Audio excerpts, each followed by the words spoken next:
She was a devoted wife and mother. He was a respected Catholic priest. Their lives were worlds apart, until one secret bound them together. A secret that would turn deadly. In a quiet town, nestled between the rolling hills of Pennsylvania, Rebecca Carlson lived a seemingly perfect life. A 38-year-old housewife, mother of two, and active member of St. Peter's Parish, she was the woman everyone admired. But beneath the surface of that picture-perfect marriage, Rebecca was drowning. Her husband, Michael Carlson, a hard worker but distant man, had long since become a roommate rather than a partner.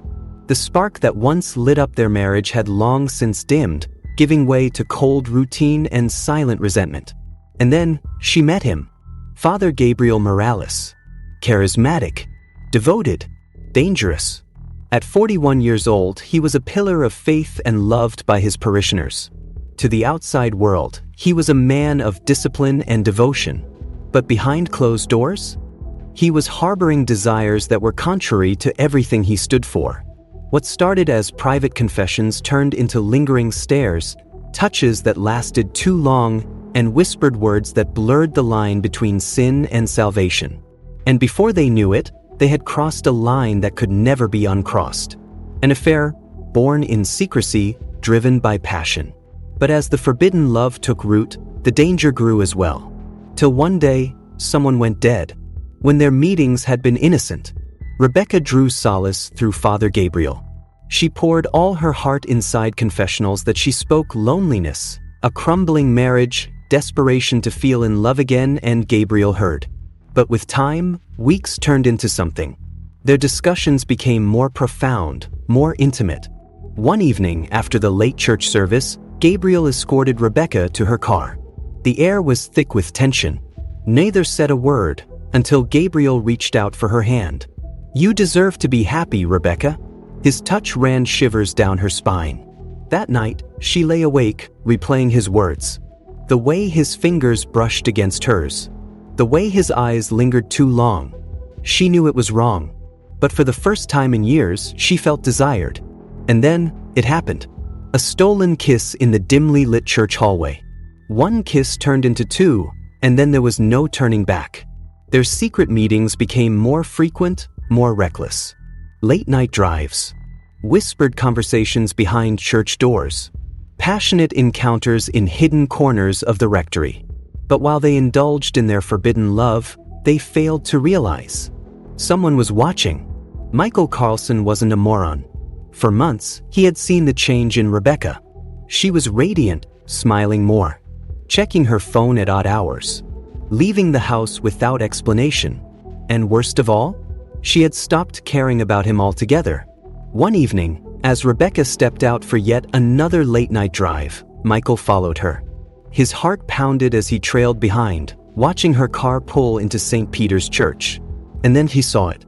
In the soft parking lot lights, he watched his wife fall into the arms of another man. His priest. His rage bubbled over.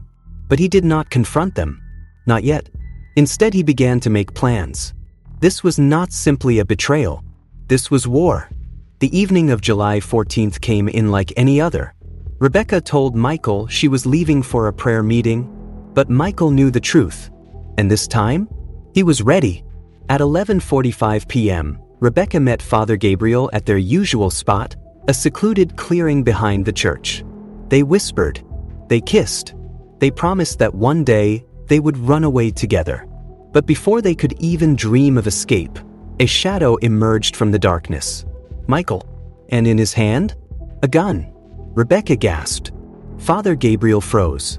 Michael's voice was ice cold. "You thought I wouldn't find out? You thought you could humiliate me like this?" Rebecca pleaded, but Michael's eyes were on fire with pure rage. Then, a gunshot.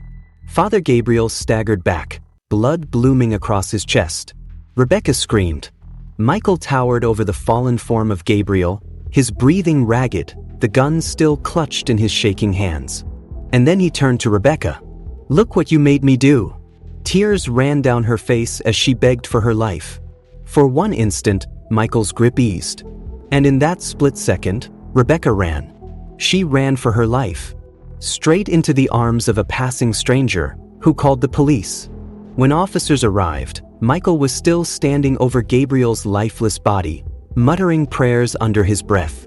Michael Carlson was arrested on the spot. At the station, he confessed everything. "I had no choice. He stole my wife. He ruined my family." Rebecca, broken and guilty, was forced to relive every moment of her affair in court. The town was divided. He was a man consumed by madness in the face of betrayal. Others saw him as a cold-blooded killer. But the law was unrelenting. He was found guilty of second-degree murder and was sentenced to 25 years behind bars. As for Rebecca, she fled the town and was never seen there again. From love affair, it became a bloodbath. A faithful wife, a trusted priest, a betrayed husband. Their destiny changed with the moment of passion and anger. Was Michael's crime a crime of passion or a premeditated act of revenge? Was Rebecca a victim or a woman who played with fire and got burned? And Father Gabriel, was he truly a man of God, or had he fallen too far from grace? One thing is certain: when temptation and jealousy collide, someone always pays the price.